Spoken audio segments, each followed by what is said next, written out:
Welcome to another episode of Out of the Blank Podcast. Tim, it is a pleasure to have you on the show. It's cool. We're kind of time traveling because the episode that's going to be two episodes after this, when it gets released, is going to be me, you, and Craig talking about the JFK assassination and some witnesses. Probably the best episode I've ever done on the witnesses, but this episode we're focusing on RFK, your interest in it. How'd you get started looking into the RFK assassination? Well, that's an interesting question. RFK, I was asleep and my mother came in and woke me up. And I don't know how she had heard about it because it wouldn't have happened until about 3 o'clock in the morning, Michigan time. And I don't exactly remember. It could have been later on that morning. Who knows when, the news came on at 7 or 8 in the morning. But she woke me up to tell me that RFK had been assassinated. I couldn't believe it. I mean, I was way young for JFK 7, but I was almost 12 when this one happened. And my family, big Kennedy supporters. My mom was a huge RFK supporter, and it was devastating. It really was. I had a paper out, and my God, were the papers thick that day? Holy smoke! I mean, like three or four. Who got to the paper box many times, but yeah, that one affected me way more than the JFK one did because I was quite a bit older, and you just felt like the air had been let out of everything at that point. It's like, wow, here's a guy who probably would have been president, and now we're going to probably be stuck with Richard Nixon because although Humphrey gave him a run for his money, he barely lost. But you really didn't hear a lot about Humphrey at the time of the Bobby Kennedy thing, though. He was all in, and I think at the time, technically, he had more delegates than Bobby did at the time. But you just got the feeling that Bobby was going to steamroll into the convention in Chicago later on, and he was going to probably be the victor. So yeah, that one really affected me a lot.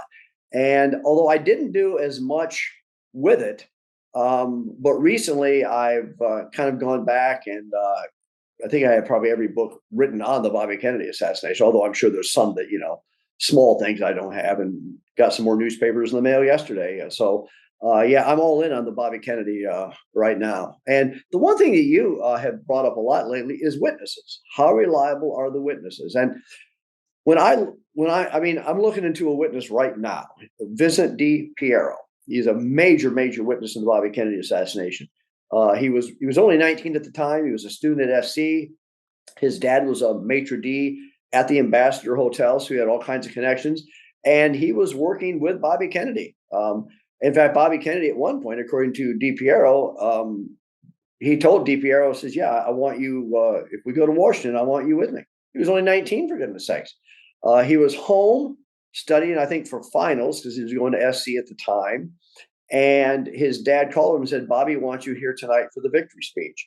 And so he kind of, went up there. I think he got there about 20 to midnight or something like that. So he kind of joined forces, and he actually was right next to Bobby when he was shot. In fact, he caught Bobby falling. He had blood all over him. In fact, later on, they discovered there was a hole through one of his shirt had bulked up like that, and there was a bullet hole in it. So he didn't realize until the next day that a bullet had gone through his clothing. But yeah, he was catching Wenzel, he was catching Paul Schrade and Bobby pretty much all at the same time. But that drove him down to the ground as well. So you're not going to get a witness that was closer. And here's my approach. I think there was probably a conspiracy to kill Bobby Kennedy. That's kind of where I'm at based on what I've looked thus far. Well, boy, DiPiero does not help that at all. And yet you don't get a better witness than DiPiero. He seems to have no axe to grind. He loved Bobby Kennedy. He said, "Look, I saw Sirhan, reach out with his arm and shoot him." He says, "I saw the bullets coming out of his gun." He said, "At least 7 of the 8 bullets," he said, "I saw." Now, technically, did he really see the bullet come out? I don't know. Or did he see instantly what the bullet did?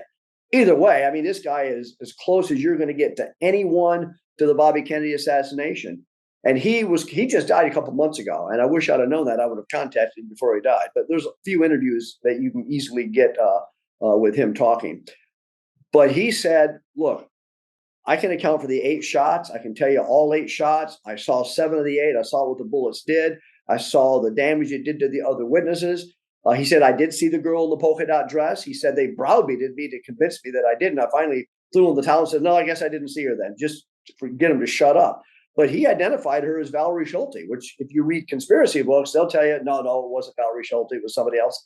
At this point, the jury's out for me. I just have to do more research. I don't want to go into this with my mind already made up, because that's not honest research. If there was conspiracy, and I'm leaning that way, but boy, Di Piero is not helping that at all.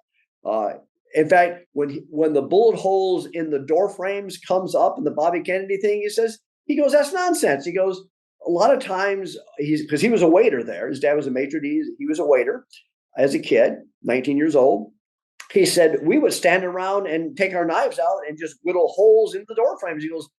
He says, I whittled some of those holes in the door frame just because we're bored. There's a lot of standing around from time to time. He says, I'm not saying there weren't any holes because of bullets and door frames. He's saying, I'm saying some of them I made myself. So what do you do with that? He seems to be a pretty compelling witness. There's one book that came out fairly recently by a young lady, and she argues that Sirhan was firing blanks. See, here's the problem. Lisa Pease. Yeah, exactly. Here's the problem that I have with the Bobby Kennedy over the John Kennedy. Even though there's things you have to deal with in the John Kennedy, and my feeling is this: if you try to interpret everything under the umbrella of conspiracy in any of these, you're going to look like a fool. Some things just happen. Some things aren't part of a conspiracy, even if there was a conspiracy. With the Bobby Kennedy assassination, I don't want to read it without thoroughly vetting these people that we're talking about. For example, with Di Piero, just throwing him on the table since that's who we're talking about, I want every single syllable this guy has ever uttered about the case, written, oral, then and only then, and then get other people. Can they corroborate what he's saying? That's what I want to do. I just want to be honest about it. But he is absolutely convinced that there was no conspiracy. Sirhan did it alone. There was a girl in the polka dot dress, but he claims it was Valerie Schulte, who Valerie Schulte said it wasn't me. She goes, I had a broken leg. Obviously, I wasn't the one running out of the Ambassador Hotel saying they shot him because I had a broken leg, for God's sakes. So there are things that are going to have to be dealt with. How does Di Piero get answered? Well, Di Piero does have a problem. How do you get that bullet behind Bobby Kennedy's right ear if Sirhan was always in front of him? And I've not heard him deal with that. He narrows the space, but one of the things that the guy who did the autopsy, Thomas Noguchi, he said that one of the first things he noticed during the time of the autopsy was Bobby Kennedy's right side of his head had been shaved. He goes, "Where's the hair?" And so he finally gets the hair back. He identifies it and retrieves it, and he notices these particles in the hair. And what they are, apparently they're called carbon particles that will be on your hair if you're shot from a very close range. He said, but they're very light.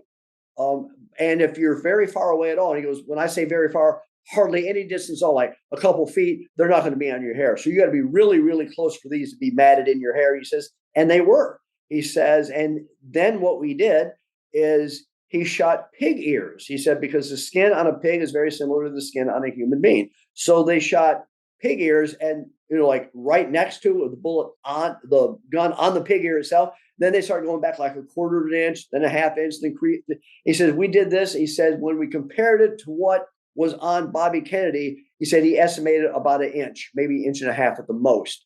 So how do you get Sirhan's gun behind Bobby Kennedy's right ear if Sirhan was in front of Bobby at all times? So Di Piero cannot answer that. And so now we have a flaw in his testimony. Was it because someone was behind Bobby with a gun shooting? That seems to be the case, because every bullet from Bobby Kennedy from behind was going on an upward angle. So either you're really short or the gun is down and going in an upward position. So again, this stuff has to be, and sometimes what you have to say is, look, let's say when I'm done, I've looked at everything Di Piero has said, written, whatever, what other people said who were around close to Di Piero. Like I think Lisa Urso was one of her names. She was on the other side of him. She was a young gal. I think she was a high school student. That has to be looked at too. And then you have to lay all that out and hunt for lines of consistency and see where it ends up. And where it ends up is where it ends up. I don't have a dog in the race as far as I'm not going to try to defend Di Piero or exonerate Di Piero. He said what he said. He can't put that gun behind Kennedy's right ear. That's his biggest problem, and he doesn't seem to be concerned about it because it never comes up. So when you talk about who are the best witnesses, sometimes the best witnesses closest to the event are probably pretty good witnesses, but doesn't mean they see everything. We all see through a lens the way we see through a lens, and why that is, I don't know. I'm always reminded of a book that Elizabeth Loftus wrote. I think she was a psychology professor at Harvard, and she seems to have written the book on eyewitness testimony. And her argument in that book is that it is so incredibly unreliable most of the time. And while I think that's generally probably a true statement, I'm not one who just dismisses it. I think that's just as ridiculous. You have to take it into account. People see what they see. But just like in the John Kennedy assassination, in the Bobby Kennedy assassination, the people in the pantry that night, I have to keep reminding myself, were not there to witness an assassination. They were there simply to view the senator, hopefully shake his hand, say good luck, pop a balloon, whatever people do in those situations. But they were not there. And because they were not there to witness it, they're not looking. Now, DiPiero says, I saw Sirhan lunge forward. I saw the gun. He says it kind of paralyzed me. I feel bad. Maybe I should have done something. I was 19-year-old. For God's sakes, I should have reacted better, but I didn't. He can't hold that against him, for God's sakes. But he just describes what he saw, and that's all anybody can do. Here's what I saw. And so you have to put all that together. When someone said, yeah, Paul Schrade said, and his answer to that is, Paul Schrade was shot pretty early on and went down. He goes, so I don't know what Paul Schrade would have seen. Well, that's fair, but it doesn't mean that Paul Schrade doesn't have an opinion, and it doesn't mean that Paul Schrade can't fight for all the evidence to come into view. When you look at the trial of Sirhan, it's just nonsense beyond belief. Getting rid of the door jams. Well, if there really weren't bullets there, then why'd you get rid of those damn things? That's what I want to know. I mean, even if it's justified, it doesn't make you look good when you're destroying evidence. Why do they destroy 2,400 photographs in an incinerator? Even if it didn't hurt anything, you look really bad, like you're covering something up. So that's part of the problem. Is so much of the evidence has been destroyed. When I was talking to the California State Archive yesterday, I said, is there any? I said, I've heard that about 90%, and I actually got this. Craig wanted me to ask this. I said, I've heard that about 90% of the witness audio has been destroyed. She goes, yeah, there's not a lot of it left. I said, and then Craig says, make sure you ask them, are they going to try to transcribe stuff that hasn't been transcribed yet? So I did. And she says, nope, we're not doing anything. Whatever's there is what's there. We're probably not going to add or take away anything to it. So she knew it, but I tell you, the gal at the University of Massachusetts in that collection, she knew the case. So I didn't bring up anything that she wasn't aware of. And she was very, very easy to work with. So I'm looking forward to that and see exactly what they have. But yeah, the eyewitness thing, that's a good question to bring up, Robbie, because it's at times really hard to sort through that stuff. As you know, you've looked into eyewitnesses and ear witnesses. I don't know how to interpret it sometimes, because if I interpret it, if I sit back and I sit in judgment of that, and I say, yeah, DiPiero said this, but Tim Smith, who wasn't even there, I say this, I don't know how much clout that really has. The only thing I can do is, once I look at DiPiero's stuff, and I haven't looked at everything yet, is I have to surround what he says with other people who were there to see if they corroborated. Well, you look at a document, you trust the document, but what enhances the whatever final say in the discussion about what a witness says is the video. You see a video of a person saying that I saw two people in the pantry that shot at RFK, compared to a document where it says I saw Sirhan lunge forward. You're going to look at the video and be like, I trust him saying it with his own words. But then also, how many people are influenced by time? A name I do not like mentioning on here because I've had a bad interaction with him, but Scott Enyart. Um, he's not a conspiracy guy anymore. We had a very serious phone call, and he described that he was tired of people taking him out of context. I'm like, yeah, but when you're saying taking you out of context, I've seen video footage of you saying that the things that I'm telling you that you said. And, it just becomes this thing of that is that time that influences a person, or is it money, a book, or something? So that's the issue with witness testimony. And in a case like this, especially with the JFK case, you can't trust the forensics. You can't trust any of that stuff. It's good stuff to use to match with other things. But if you're expecting like LAPD cover up in the RFK assassination, They destroyed a lot of evidence, and then they also didn't seem like they were very interested in getting down to the bottom roots of the case. Right. When I was out in Pittsburgh in 2003, when I spoke at the WetCon first, Noguchi was there. And so I talked to him very briefly, and I asked him a question he's probably gotten 1,000 times that you and I both know the answer to before I ask it. And that is, do you know, would you say for sure, Dr. Noguchi, with 100% certitude, that the bullet behind Bobby Kennedy's right ear was about an inch or an inch and a half? And he looks at me and goes, about an inch. He goes, absolutely, there's not a doubt in my mind. So that seems to be pretty for sure. The question is how you get that gun behind Bobby when there's not one witness that I know, including DiPiero, that puts Sirhan behind him. Now, I know in Lisa Pisa's book, her argument is that when Sirhan approached Bobby, had there not been blanks, the first shot would have gone into Bobby's chest. That may be true. The problem is not with that statement, because I'm not exactly sure how to rebut that. But then you have to account for 5 other people being shot. How did they get shot? If everything Sirhan in his revolver, his 22 Iver Johnson gun, was a blank, how do you account for those other people getting shot?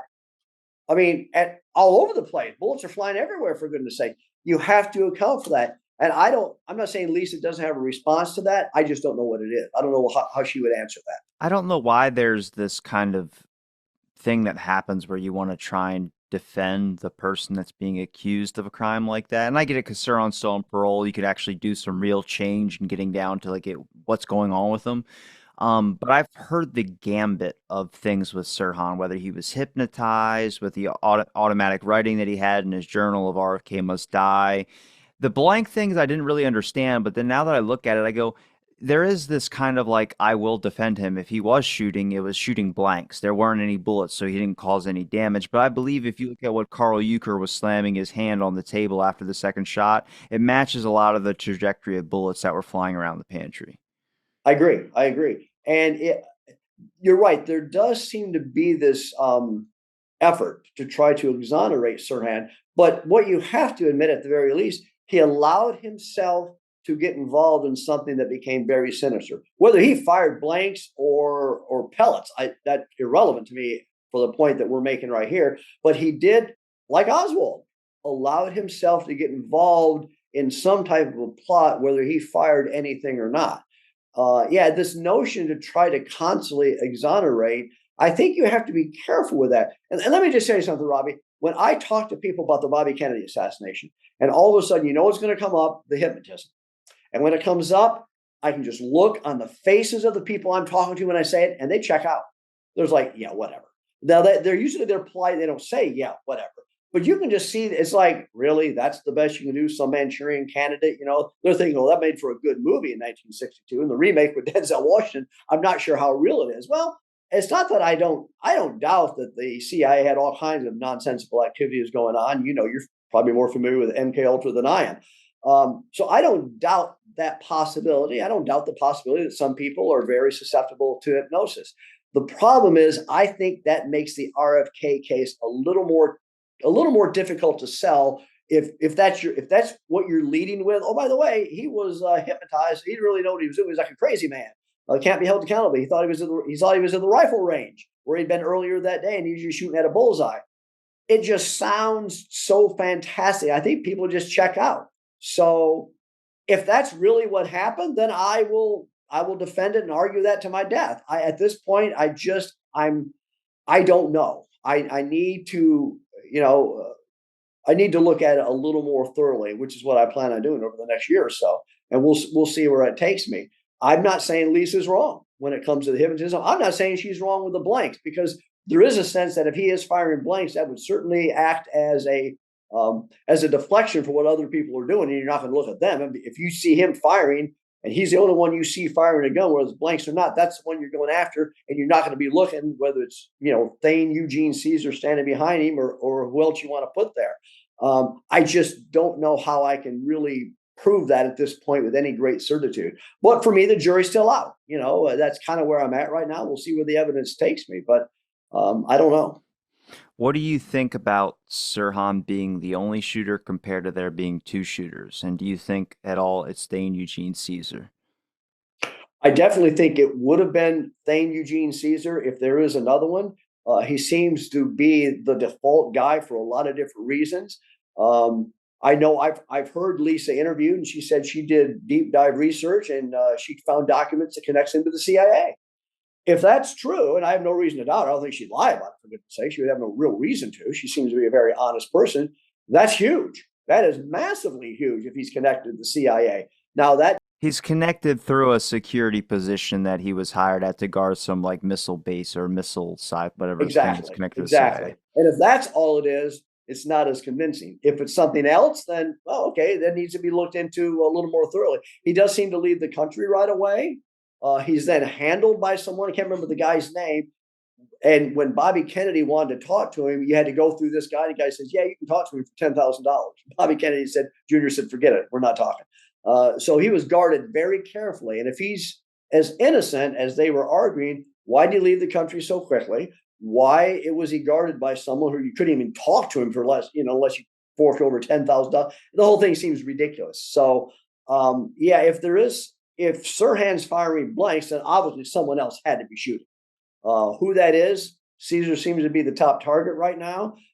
If there are bullets in his gun, and to me there just seems to have to be, because I don't know how you account for the other 5 people who were shot. Luckily, none of them died, but they were shot. I mean, I don't know how close. Some of the superficial stuff, sure, but Paul Schrade was, I mean, the bullet went in him. He bled profusely, and there was a doctor there that looked at him quickly and said, "Yeah, he's going to be okay." So whatever he saw, I'm not a doctor. He saw, and he goes, "He'll be okay." And in fact, he was. But as you know, Schrade argued until his death just a little while ago. He lived to be, my God, what, 96, 97? He was arguing until his last breath that Sirhan was innocent. Bobby Kennedy Jr. thinks that Sirhan is innocent in the sense that he didn't shoot his father. They did the same thing that they did to Cyril Wecht on Paul Schrade, which was that he was delusional from being shot in the head, and that's why he didn't know what he was saying when he was defending Sirhan. I was like, if he would have said Sirhan was guilty, you guys would have said he's a war hero. How dare you disagree? Exactly. You know? That's so true. That is so true. And I'm going back and I'm revisiting all the books. I'm looking at all the documentaries. There's one very famous by Ted Chirac, and you can watch it on YouTube, called The Second Gun. Then there's the one by Shane O'Sullivan called RFK Must Die. And O'Sullivan's argument is that he claims to see, I think it was David Morales and George Joannides in the Ambassador Hotel.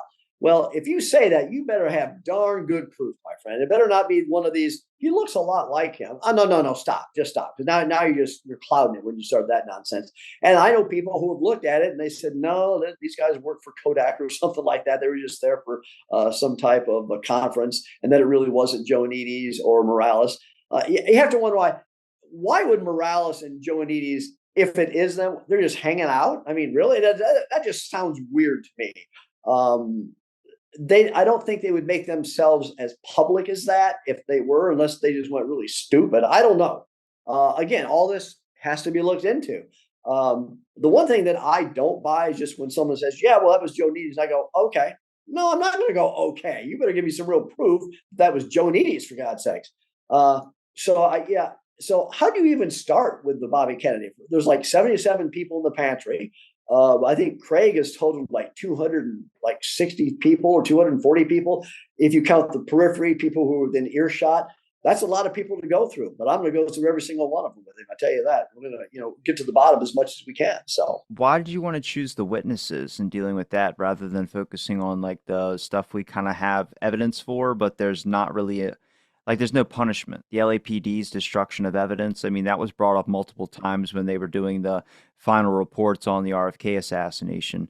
And they talked about that nobody's been able to explain the LAPD's just complete, not injustice or misjustice, but just lack of investigative work and, complete perjury, basically. yeah, and the jury never heard the behind his right ear about Inchway. Noguchi was on the stand for about 37 seconds. So the worst, Sirhan's worst nightmare was his own defense team. They convicted him more than the prosecution did. As far as the witnesses, that is something that's going to be looked at thoroughly. But to me, it's not. either or. For me, it's going to be both. I'm going to look at the witnesses, but in the process of doing that, I'm going to use those witnesses as a springboard to look into ballistics and all kinds. I'm going to look at everything possible. No stone will go unturned if I hear about it. So we'll see where it takes it. But yeah, the witnesses, as I understand them, are going to be kind of a springboard to that and see where it leads. Now, as far as the book that Craig's putting together, I don't know how much of that will be a branch off of what they say that leads to something else. That's entirely up to Craig. But in the process of looking at that with him, I'm going to look at every possible angle. And how many of these people are still alive? That's the problem. It's even worse with the JFK, as you know. Most of these people are dead, for goodness sakes, and dropping like flies. I mean, DePiro was, I think, 19. He was 19 at the time of the assassination. He died 2 months ago, and I think he was 73 or 74 when he died. So none of these people are going to be young, even if they were teenagers then. I think I heard Lisa P. say that Sandra Serrano had passed away too, the gal out on the steps who saw the two people coming out saying, "We've killed him, we've killed him." So a lot of these people can't even be contacted. But if you can be contacted, I'm going to contact you. I can tell you that if there's any way possible. And it's not as easy to contact people. I remember you having Brad Parker on your show. And what did he say? I just flip open the phone book in those days. I call someone. You can't do that now. There is no phone book to cell phones. So, I guess you can probably get people's cell phone if you go on some site and pay $10 a pop. I guess, I don't know, but we'll see where this goes. But yeah, Robbie, I'm going to look at everything, and I think the University of Massachusetts is going to be a real open gate for a lot of it because she was very helpful. We'll see what kind of photographs she can produce and all kinds of things. But I'm going to take it wherever it takes me. How hard is it for you to ascertain certain documentation when you're dealing with universities or just archives when it comes to material for the RFK assassination? I think we mentioned a little bit of it either off air, but talking about the amount of recordings that have been kind of either destroyed.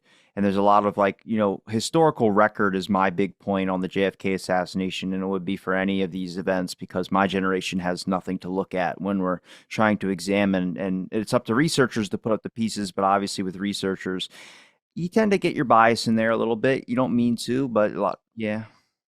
And not everyone is as nice as you and Craig and a few other people that I know who are willing to share anything at all. I've contacted some researchers dealing with RFK and nothing. I mean, it's obvious that you're not going to get a thing from them. And not because it's anything personal. It's just that for some reason they don't, I don't know if they see it as a competition, if they have written a book or they've just spoken out about it publicly. And to me, this is not a competition, people. We're just trying to, hopefully we can pool our resources together. I'm not trying to outdo you. I'm not trying to refute you. I'm just trying to honestly look at the evidence. So sometimes my experience is other researchers have either been very, very helpful, and thank God for that, or they're never really mean or unkind. They just don't respond and they're not going to help you at all. I haven't had much dealings with Enyart like you have. Were you trying to get him on your program? Is that what you were trying to do? Yeah, we were setting up something to be able to do the podcast and everything, and he bailed out a couple of times, which I understand if things come up and stuff like that. But then eventually I was getting the hint of I don't think he wants to do it. And eventually I was just like, maybe we just shouldn't do it. And then he gave me a phone call and we talked for a good half hour, 45 minutes. And he was explaining that he's tired of being taken out of context by conspiracies. I was like, real quick, did somebody break into your car and take your photographs or whatever, your slides or whatever it was? He goes, oh, that's a long story that just got convoluted. What really happened was I must have misplaced. And it just went to this thing where I was like, I don't think you're telling me the truth. I'm sensing more BS than I am on the conspiracy story. So, right. Yeah, there was a courier who his tire was sliced when he was at a gas station. And in the process of that, somebody took Enyart's photo, supposedly, grabbed the briefcase and ran. So it wasn't Enyart's car. It was a courier's car, and they were transporting them to the courthouse at the time that it happened. So why he would deny that, I have no idea. He eventually went to court and he got a settlement. I don't know much, but he did get a settlement of some sort. But yeah, he seems to have, and I don't know how accurate what I'm going to say is, but he seems much less conspiratorial than he used to be. He has a book coming out this fall. I do know that. and he has made a claim, if I'm not mistaken, that he's going to show a picture of the girl in the polka dot dress with Sirhan out in the audience when Bobby, at some point, I don't know if it's during Bobby's speech, because if it's during Bobby's victory speech, then you have to quickly get Sirhan from that very large crowd back into the pantry real quick. And I don't know. So I don't know when Enyart puts him in there, but he claims to have a photograph of the girl in the polka dot dress and Sirhan in the audience together. I've seen some of those photographs, and I they're just not clear enough for me. I don't know. Plus, I keep hearing different stories of the girl in the polka dot dress. DiPiero says that the girl he saw did have blonde hair, and then I've heard Sandra Serrano said that she was a brunette and had kind of olive oil skin. Well, that's not Valerie Schulte, so I don't know where to go on that one. But yeah, I would like to get a hold of Enyart. I don't know that he would. I don't know what his response would be if I try to talk with him or not. I have no idea. But I may do that. I know he's on Facebook, so he's pretty easy to get a hold of. But who knows? He's not a young man anymore either. I don't know how old he is, but if he was 15 or 16 at the time, so what's he got to be now? I'm 67. He's got to be my age, for goodness sakes. So I Well, don't know. I was going to ask, through your research into the JFK assassination, how much are you finding when it comes to parallels in the RFK assassination? Some. If Sirhan is a patsy, it's like, here we go again. You set the patsy up, you set the doofus up, to take the fall, whether it's James Earl Ray in the MLK or Sirhan in the RFK or Oswald in the JFK. Oswald does seem to be more wedded to the different agencies like the FBI, the CIA, whatever it is, ONI, NSA, whichever one you want. Oswald does seem to have some serious connections to those that I'm not sure James Earl Ray or Sirhan does. So there's that. But it's the same scenario again. You throw someone in the mix, you have him do it or fake doing it or whatever, and the game's over. Two of the most ridiculous people in the RFK would be Mayor Yorty, who went and seized stuff out of Sirhan's house without a warrant, by the way, and then immediately went on. And I think the DA had to kind of chide him and say, look, you need to be quiet because none of the stuff's going to be admissible in court if you keep running your mouth. But Yorty's saying, yeah, we were in Sirhan's bedroom, and he was obviously a commie. It's blaming on the commies again. That's always the fault, was blaming on the commies. And so immediately out of the gate, that's what Yorty's saying. We got our man. Again, it's the same scenario. How could you possibly know that quickly, whether it's JFK or RFK or MLK, that is the only suspect in the case that quickly? That is humanly impossible. And yet they say it, as Mark Lane said, let's rush to judgment as quickly as we can. So yeah, there are similarities. The uneducated individual who gets pegged for the crime. He seems to be a loner. I mean, it's always the same characteristics. It's never a guy who's working at AT&T in a management position. It's all these ridiculous loners. Is it possible that's true? Highly unlikely. Highly unlikely. I was going to say, what are your thoughts on the whole RFK assassination when it comes to not being as not well known? I mean, the JFK assassination is not really as well known, but everybody knows a bit about the assassination, whether it's just like, I think it was the driver or some dumb shit like that. There's always someone that, like, the JFK conspiracy is the biggest one. It's the mother of all of them. But the RFK one, even when the anniversary happened, I had Craig on here to do an anniversary episode. There was not a lot of publicity or any media or anything on the RFK assassination. But if you look at their lives, the number of people that loved RFK or talked about RFK more than they talked about JFK, in my opinion, at least from what I've observed. My grandmama is married to JFK Secret Service agent, yet all the books that I have of hers that are related to the Kennedys are all RFK books. They're not JFK books. Yeah, exactly. Yeah. And that's been somewhat my experience as well. It's almost like Bobby lived under the shadow of his brother when he was the attorney general, when he ran his campaign. And it's almost like he never really broke out and was his own man. Now, I don't know exactly how true that statement is, but it just seems that way at times. That, yeah, JFK, and maybe because JFK was president and Bobby never was, maybe that's why JFK gets the press. I don't know. But the one thing you said about the driver, I know you're kind of half joking, but serious as well, because obviously some people believe that.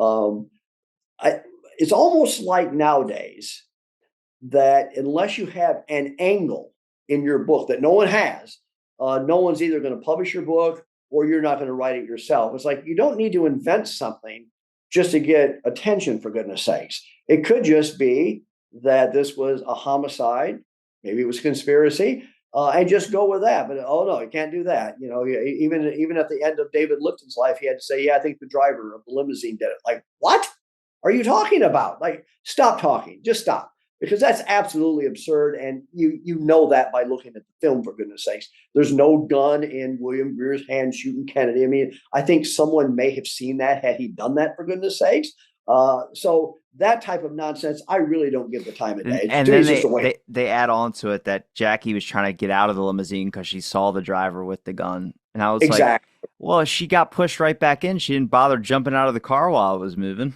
Exactly. The whole thing is beyond ridiculous. And I don't want to come up with some fanciful theory just because, oh, my theory is new and unique. I don't care about my theory is new and unique. Quit trying to make a name for yourself by coming up with some ridiculous theory like that. Yeah, the minute someone says, there was a guy, what was his name? William Cooper used to go all around the United States and show the Zapruder film and swear that he could prove that William Greer was the shooter. And he also, part of his presentation was something about UFOs too. I don't know what the connection was between that and JFK, but who knows? The whole, that stuff wears thin really fast. And to me, they hurt the case because people sit in there listening to that. I last November, I went to the local library. There was a guy who my wife had graduated from high school with. And I said, what can you tell me about him? He's going to give a JFK presentation. He goes, well, he's a really nice guy. He was. He didn't say one thing that I agreed with the entire night. He had JFK getting shot, but didn't die. There was a dead body in the trunk of the car that they quickly, on the way to Parkland, switched bodies. And I'm sitting in the back going, are you out of your mind? And I looked at the guy next to me. I said, this is the craziest crap I've ever heard in my life. Someone needs to tell him just to stop. The guy says, yeah, it's my brother. I said, well, I feel bad for you. Because, I mean, you don't do anything. I walked up to him afterwards. I says, my wife was right. You're a nice guy, but I didn't agree with one thing you said tonight. Not one thing you said tonight could you possibly prove. I said, why would you get stand up there and say all that nonsense? He goes, well, I looked at him. Stop. And people like that hurt the case because everybody there that night. And here was what's amazing about being there that night. Everyone's head is going, yeah. Everything this guy they agreed with. He couldn't possibly prove it. It's just ridiculous. So that stuff I don't have much tolerance for at this point in my life. There's not that much of the crazy outlandish theories in the RFK assassination, or have you come across like I mean I get like Not like that. there is, I mean, you really gotta like look into Jonestown and stuff like this, where I put a little bit more weight into it. But those religious networks that they used to have on the television, a lot of people and a lot of articles, like especially with Jim Jones, they talk about that charismatic Christianity being on television, kind of being a CIA op in a way. And people ask why, and they think that they put like in the background graphics of those speeches that these charismatic Christianity people would give, they think it's like a form of hypnosis. And I know people bring that up with RFK or with the RFK assassination with Sirhan watching these and then might have gotten somehow triggered or convinced or hypnotized to do this art because the writing in the journal is weird. It Like is. I said, that's more of a fringe theory for me. I don't want to go into the whole polka dot dress girl, and I understand there's always like these weird anomalies that happen, but the basic evidence supports that throughout both the JFK and the RFK assassination, none of the agencies that we dedicated to making sure they fulfill a duty of investigative purposes completed their task or did a proper task of investigating these people's deaths. They did not. Absolutely, they did not. Whether it's the FBI, whether it's the LAPD, their performance was reprehensible. The trial was reprehensible. The whole thing is just beyond read. There's more holes in that than any of us can ever imagine. The Jonestown thing is interesting. Not to go off on a tangent, but Mark Lane was there, Yeah, it's weird. and he was put in a bamboo hut. Him and another guy, and they locked it. They put him under revolutionary arrest. and they talked the guy into letting them out. And he went out into the jungles and lived for like 2 or 3 days before he made it back to civilization. Lucky to be alive. It's an incredible tale that he has to tell. Beyond that, he was just there, I think, to talk about. I think he was there to talk about the MLK assassination or something. I don't know why he was even there. Apparently, by the work of John Judge, he was there to get people out of Jonestown because there's a lot of African American people there, and they believe that people were being kidnapped. And it's weird. I had a guy from the Jonestown website on my show. He's gonna speak on my show. He decided not to do it because we couldn't get over this small little hump, which was he was not a fan of conspiracies. But he would literally say, he was like, I'm tired of people like coming up with conspiracies in Jonestown. I go, real quick, the bodies at Jonestown, the number, it changed a lot. Now that can be misreporting and all that, or finding bodies later, but bodies stacked on top of bodies. We've heard it all before. And he says, yes, the bodies were stacked on top of each other. I go, but they weren't stacked on top of each other. And you can look at the photographs online. They're side by side lined up. Why are they like that? You don't fall that way. Right. Exactly. Yeah. What do you say? Well, he goes, well, I think it might be a discrepancy. They can be lined up, but that's still stacked. And I'm like, you're using the wrong word. You are creating a conspiracy because people think you're piling bodies 10 feet freaking high. And then that's when we got into a lot of the people at Jonestown got shot. He did say that, yeah, people at Jonestown were getting shot if they didn't drink the Kool-Aid, or what is it, Flavor Aid? That's what it was. And a lot of people don't know that, and it makes you really think about stuff. Like when you examine the JFK assassination, the very, very beginning, when I first heard the driver did it before I ever talked to Morley, I thought that was like, oh my God, that's an interesting take. And then you're really interested into it. But if you actually care about it and you're looking at the evidence, you realize that is ridiculous to even bring up. And I'm sure you get attached to the JFK, the RFK stuff when you're diving through it, and you're really trying to do your best here. And I appreciate that you and Craig are actually working on something to be able to give it a definitive conclusion, not a conclusion, but a definitive version for people to be able to use as a reference point, if anything. And I think, especially since you were 7 when the JFK stuff happened, when you were 12 when the RFK stuff happened, you feel emotionally attached to this to a point where you just want to get the truth. Yep. You asked about the crazy theories in the RFK. Not as many as JFK, that's for sure. You have to sift through the polka dot dress, what's going on with that. I get it. But no, not nearly. I mean, some of the craziest stuff in the RFK is the bullet trajectories, and all of a sudden the LAPD has bullets bouncing all over the place just to make sure they hit the 5 people. Now, bullets do crazy things. We know that. I mean, the bullet that hit MLK in the right side of his face ended up at the upper part of his left back. And you see the bullet not leaving, but it's protruding, and there's some swelling there where the bullet ended up. So bullets do crazy things. They ricochet all over the place. I get that. So that has to at least be taken somewhat seriously. And I plan on doing that. But yeah, you don't get the crazy stuff. Really, the craziest stuff, I think, in the RFK, believe it or not, is the hypnosis thing. I'm telling you, Robbie, every time I bring that up, glass-eyed on people the minute I bring it up. Now, that doesn't mean that it's wrong. It just means that it's a harder sell because I think people probably seen maybe too many movies. Could you explain it a little bit? Because I think there's some people listening that might not know what it is. Well, this notion that someone hypnotized Sirhan, and that he would be triggered by someone wearing polka dots. That's kind of the theory. And I've heard some people say, well, they saw a guy who had a polka dot tie. There was a guy who had a polka dot, pair of pants, and there was a girl in a polka dot dress. And all these were very carefully placed to, and that one of the theories is, and I think Lisa talks about this in her book, that the girl in the polka dot dress, as Sirhan was starting to walk away from her, she pinched him, like in the back of his neck or something like that, wearing the polka dot dress, and that triggered him. And she believes at that point that he thought he was at the firing range, and he was just firing his Ivor Johnson 22 at a firing range. So is that possible? Well, we've all seen those shows on TV where all of a sudden someone's squawking like a chicken when they're hypnotized. And I know that people, the theory is that no one can be hypnotized that doesn't want to be. You have to either want to be, or you have to be very susceptible and very vulnerable. Now, is it possible the CIA has this type of? Of course, I wouldn't doubt that for a second. Knowing what we know about the CIA, did it happen that night with Sirhan? That is the theory, that he was hypnotized and something triggered him to think that when he saw Bobby Kennedy, he was looking at a bullseye at a target range. But just listening to me say that, you have to admit it sounds a little weird. Even if it's true, it just sounds weird. And it's a much harder sell. So I think the most difficult thing in the RFK assassination is the sell of the hypnotism. Didn't they try and re-hypnotize him in the court case as well too? They put him under hypnosis.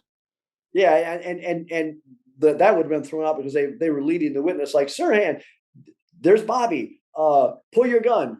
Shoot him. Blah blah blah. And there were people. And Lisa does talk about this in her book. It's one of the best parts of her book, actually. She talks about there was a guy that met with Sirhan over a span of 2 years, and I hope I'm not misspeaking here, that he de-hypnotized whatever had been done to him. So if he gets out, he's not, something triggers him again. But that he felt that Sirhan was like a 5, which is the top. He's the most likely person to be hypnotized. 1 being the least, 5 being the most, and he was a 5 apparently. And this guy was a serious hypnotist. He wasn't some quack. So again, I take that seriously. I think there is something to that. I don't know if that necessarily means that Sirhan was shooting blanks. That I don't know. And when I say that, I mean literally. I don't know if he was shooting blanks or not. I can see how it would be a distraction, and you're looking at him and not the person not shooting blanks. I get that. My problem with it is how you account for the 5 other people shot. And I don't recall how Lisa answered that, to be honest with you. So if you can answer that, I'm on your team probably. But otherwise, I don't know. I'm still looking. So we'll see what the other witnesses say. And like you say, bullet ever was matched back to Sirhan's revolver. Not one that they took from the people, whether it was from Bobby or any of the other 5. They'd never matched one to his gun. That's a problem. That's a huge problem, because some of those, there was enough of a bullet that it could have been matched if it could have been matched, and it wasn't. So what do you do with that? That's a real problem. They didn't even use his gun in the court case, right? They brought in a different one. Yeah, it had a different serial number and everything. And some of the bullets that were marked. When Noguchi took one of the bullets out of Bobby Kennedy, he marked it TN31, 31 being the last 2 numbers on the autopsy numbering. And then supposedly Dwayne Wolford, DW, did his initials on it, but they're not on it. Somebody's initials aren't on it that should be on it. So that's a problem, And we saw that in the Tippett case. Poe supposedly marked him, but Poe's initials aren't on them when you look at them. I mean, this again, here we go again. We've seen this before. I always say to my students in class, 2 things you need to ask when you're looking at documents or reading anything. What's the author trying to get you to see? And have I seen this before? If you've seen it before, that's going to be a red flag. And so take it seriously. It may not, I'm not saying that's the final cue, but take it very seriously, because there could be something going on here that's going on before that was very successful. So in the Sirhan case, the initial of the bullet is a huge problem. And we know that Wolford dummied bullets and claimed that they were bullets that came out of Bobby Kennedy's pistol, or Sirhan's pistol, I should say. And they weren't, so again, shenanigans rear their head once again in all these cases. That's frustrating, because you have to, it's time spent that we should not have to spend looking in the weeds on these things. It shouldn't even be there, but you have to do it, because if you don't want it to rear its head and go, yeah, but what about, I forgot to look at that. Well, I don't want to forget to look at that. In lawyer talk, they call that shepherdizing the case. You shepherdize the case because you don't want to go into court and you say, Your Honor, blah, blah, blah. And then all of a sudden the judge looks at you and goes, yeah, but you didn't know about the case, blah, blah, blah, that overturns that case.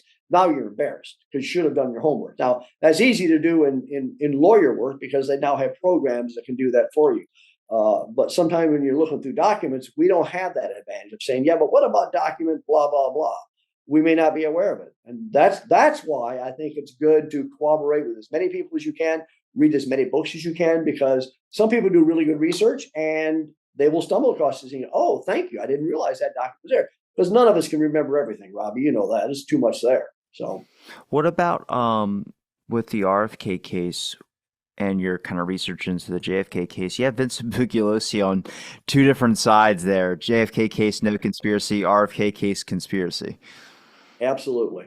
Yeah, he was all in on Bobby and all out on John. Jim DiEugene in his book, before he was reissued as JFK, what was it? But initially, it was the word Parkland was in the title, and in that book, and maybe in the other one too, I can't remember. He makes a really good case for Oh, Reclaiming Parkland. that's it. And in that book, Diogenes does a really good job of showing the most ridiculous, convoluted case imaginable for why Bugliosi believed the conspiracy in the Manson murders.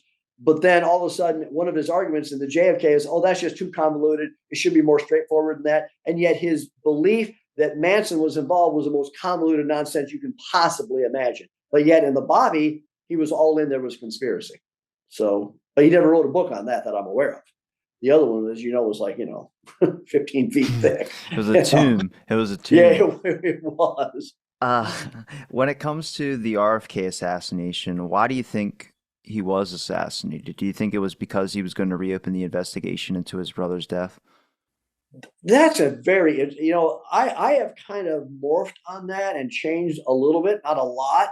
Um, I hear people say that Bobby said, yeah, if I get to the White House, I'll have the power of the president behind me and I'll reopen the case. And I'm not saying he wasn't going to do it. I think to a certain degree, he probably would have. I think behind the scenes, when Bobby told friends, I never believed a word of the Warren report. I'm also not sure that he ever read it, according to his son, Bobby Jr.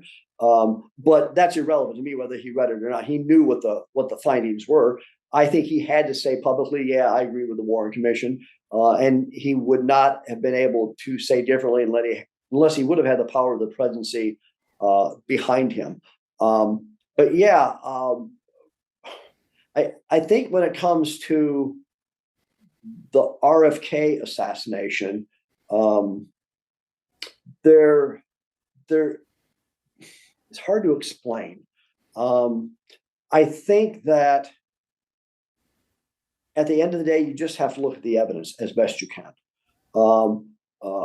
What Bobby would have done had he become president is exactly hard to say. I do think that he probably would have reopened it. He apparently said that he was going to. I'm not sure. Other people you talk to are just convinced absolutely that he would have. And I don't know how you would know that absolutely. Maybe he would, maybe he wouldn't have. And we'll never know, to be sure. But they came very close to when the House committee they did MLK and JFK. They almost threw in RFK, and I really wish they would have. And we both know they didn't, but that would have been interesting because that would have brought a lot of evidence up close and personal, and we would have had all kinds of documents that we will probably never have now. And that was kind of a shame. As from an evidence standpoint that they didn't do it. I guess I kind of understand. I mean, how many can you do? You throw in Malcolm X too. Well, okay, I'd have said yes to that too, or Fred Hampton. Who knows? Yeah, I don't know. The Bobby Kennedy one. I think for a lot of people, like you said, your grandma it's a little more, as I like to say, up close and personal. It's a little more emotional for a lot of people because it's more recent, only 5 years, but still a little more recent. Plus, they published those horrific photographs of him lying on the ground with his eyes wide open. And so I heard someone say in some of those pictures, it looks like there's nobody around him, like he's just lying there with Ron Romero. They filtered it. They filtered it. They added a brush effect to the background. They touched it up and made it so it looks like it's just not like a dream sequence, but like where it looks like they're like a spotlight's on them and they're the only two there. There's plenty of people everywhere. There's a person's feet too that you can still see it because they didn't brush that out, but you can't see his legs or his body. And I know things like this don't make or break the case, but you hear people say, Juan Romero gave him a rosary. That's not true. Juan Romero was given that by another person. Ron Romero put it in his left hand once he got it, but it wasn't Ron Romero. Now, that's not going to break the case wide open. But to me, I've always said about any of these cases, Bobby, the first and foremost thing you have to do is accumulate as much data as possible. The more data you have, I think the better you're going to be able to interpret what happens, whether that's through interviews, ballistics, documents, whatever it is. The more you have, I think the better off you are. I don't think that makes it more convoluted. I think the better off you are because then you start hunting for lines of consistency and see if there's any overlap. And that, to me, that's usually a key. If you have 10 people interviewed and there's one thing that all 10 are saying, I take that very seriously as opposed to only 2 people out of the 10 who are looking at the exact same thing said. I'm not saying that the 2 doesn't count. Sure, I take that seriously too, but the 10 over the 2, absolutely. So that's my job right now into the RFK. I'm trying to assemble as much data, photograph, everything. I'm getting everything under the sun, and to see where the evidence will take me. It's going to be a fun ride. I haven't done this in a long time, but this is kind of a deep dive, so this is kind of fun. And how does that help or associate with Craig's work when it comes to the plotting of Dealey Plaza, or not Dealey Plaza, the RFK assassination, the pantry witnesses? What I'm going to try to help Craig as much as I can, whatever Craig needs in this work. I mean, it's really his work, but I'll do as much investigation as he deems necessary.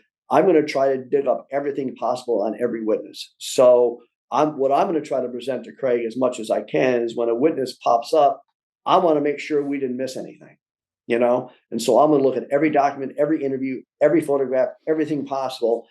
Then and only then I'll turn that over to Craig and say, this is what I found. And then he'll compare it to what he found. And then he'll have to draw the conclusions. But again, it's assembling as much data as you possibly can. His Daily Plaza thing, you have a copy of it. It's really quite good. Um, Yeah, it's a master list for sure. That's just like the title of it. But yeah, it's there's a lot of things in there where I'm like, damn, I wish this name had something else to it. You know what I mean? Like they give you he labels them with reference points to Warren Commission exhibits and stuff like that. But then you go and click on it, and it's either not released or it's just not on the internet. I can't find it anywhere. Where I'm like, I don't know how to do this. I think the best online source is the Stuart Gallinor, 216 witness, whatever he has listed. I forgot about that. I forgot about. I used to talk to Gallimore quite a lot back in the late '90s. I don't know if Stewart's still alive or not, but bright guy, very composed. Wrote books on calculus. Besides the JFK assassination, worked with Mark Lane, and we used to talk quite a bit. And his list of witnesses. I'm trying to think where I found it. It seemed like I found it on the Lancer website. I'm not sure where I Probably found it, but Mary Farrell. I'm sure it's probably there. Um, have you looked at his Gallinor? Clicked on it at all? And looked at what he I his? was using some of it for some of the witnesses because there's multiple statements. Obviously, like there's a questioning line with the JFK witnesses, especially the day of, but when it's by the FBI, and they always ask the question, "Do you ever know Lee Harvey Oswald?" Everyone responds no. Or haven't seen him on that day. Nobody even recalls really seeing him in that day besides a few people. But the statements start to change over time, and it's like you have to really try and look at those with the Dallas police records and stuff like that. And Stewart does a great job listing all that stuff down. But the one thing he doesn't have is interviews, oral interviews. He has Mark Lane's interviews, but these people that came later, because obviously with something like this work and the stuff Craig's doing and you guys are working on, you're going to constantly be updating it. There's not an end to it. So it could be all these people can be dead and you could be fine. They could document could be released. It's found in somebody's house. You're absolutely right. Absolutely right. Do you have Gallinor's book? No. Yeah, it's called Cover Up. I don't know that the book would add. I would say the book is the I would it is my favorite book to give someone who knows nothing, which obviously that doesn't apply to me or you, who knows nothing about the Kennedy assassination. It's a very good primer on the JFK assassination. And I think he lists those 216 witnesses in the back of his book, if I'm not mistaken. But he doesn't go into detail like all the different notations and references of where you can find them as he does on the list that you've clicked on before, and I have too. But it's a very good book.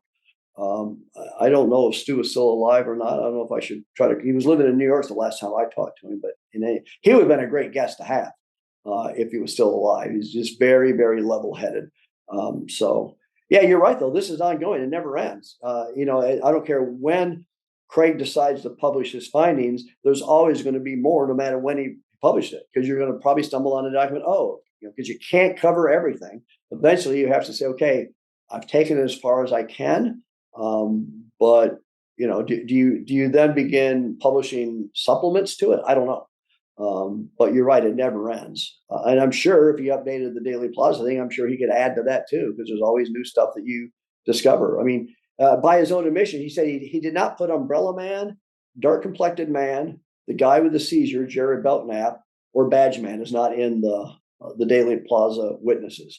And he was unsure whether he should have or shouldn't have. And well, you can't do everything. I know about to say that I that would raise it even HB McLean, if you believe he's the motorcycle cop, which I think there's me and Don Thomas probably agree that he was the motorcycle cop.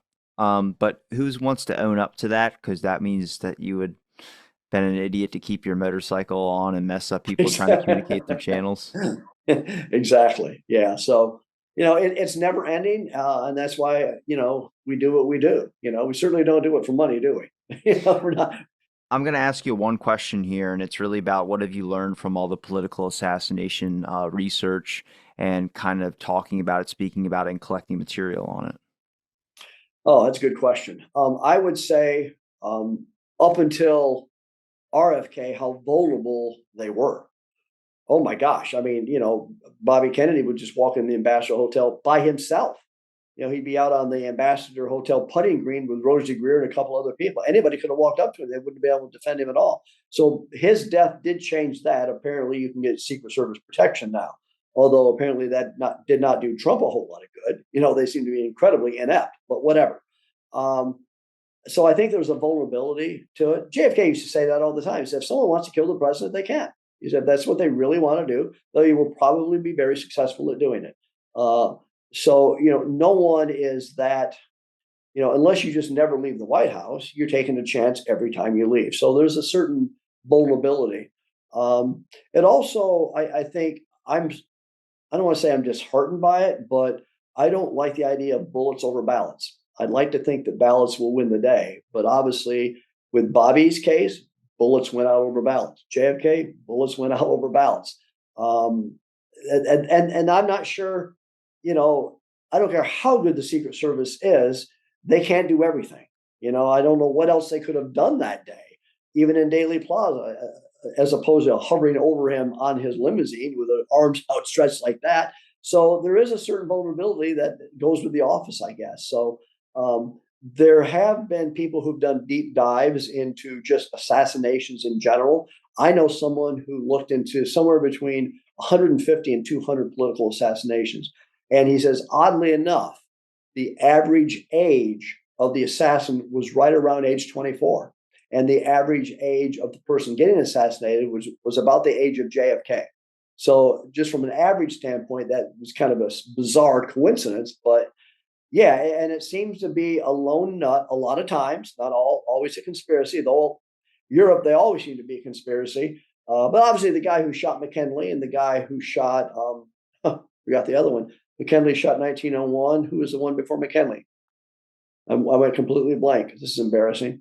Garfield. Yeah, Garfield. Yeah, Garfield and McKinley. They seem to be lone nuts that killed them. Lincoln, obviously, conspiracy. JFK, I think, conspiracy. And those are the only four that have died. But Teddy Roosevelt was wounded and went and gave a speech before he went to the hospital. That's a stud. Is what that is. I guess that's a man's man who can have a bullet in and go give a speech for God's sakes. But when Roosevelt, there was an attempt on Roosevelt's life. I'm not sure Roosevelt was even in office at the time, but he had been. And attempts on Truman. Yeah, exactly, and Truman too. And people died during the Truman attempt. A couple of the assassins were gunned down. The mayor of Chicago was killed during the Roosevelt attempt. Here's a piece of trivia: Roosevelt is the only other president that I know that ever drove down Elm Street, but when it was going the other direction. During Roosevelt's administration, he went the other way on Elm Street for some event he was there for. That probably won't break the case wide open, but it's a little piece of trivia, you know. So Tim, I appreciate the time you gave me to talk on my show about the RFK assassination. I'm glad we've had a couple good discussions so far. Like I said, this is leading up to one of the last ones, which would be the final panel with me, you, and Craig. But I do appreciate everything that you're doing in the research community, the books you've been able to send me as well too. They're a great help in a lot of the work that I'm working on now. Is there a place where people can find any of your links? I really have no links, Robbie, except my email address, which I think you have. You're more than welcome to put that, and people want to email me about anything. I'm happy to contact people and talk to them at will. But beyond that, at this point, probably no, not a whole lot. Well, if I find anything that I feel like is a good reference point for you, whether it's an article or something like that, I'll make sure I link it in the description. It's been a pleasure chatting with you, Tim, and thanks everybody for listening to this episode of Out of the Blank. Stay tuned for our next episode.